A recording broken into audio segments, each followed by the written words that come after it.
কি অবস্থা সাকিব? কোনো খোঁজখবর নাই? ধুর, আর খোঁজখবর নিয়ে কী করবেন আপা? বয়ফ্রেন্ড নিয়ে তো ভালোই আছেন। ক্রিকেট খেলার পাশাপাশি লিগে যোগ দিছিলাম আরও বেশি মাল কামাবার জন্য।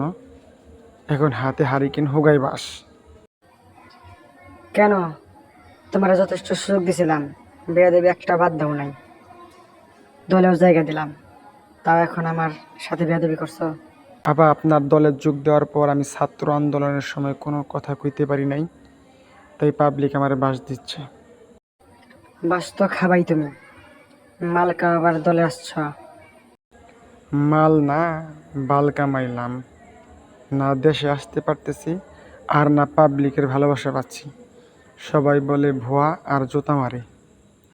তুমি মিয়া তামিমকে ষড়যন্ত্র কইরে বাইরে করলা, আমি তোমার শেল্টার দিছি, তুমি তা ভুলে গেছো। আর 5 লাখ টাকা করে শুয়ে শুয়ে বেতন কে নেয়? তাও লোভ কমে না? আসলে আমি যা বুঝলাম, কারো জায়গা কেউ নিতে পারে না। তাহলে মুদখোর মোদির সাথে কেমন সময় কাটছে? আরে না, মোদি তো আমার দিকে চেয়েই দেখে না, কারণ আমার তো এখন আর ক্ষমতা নাই।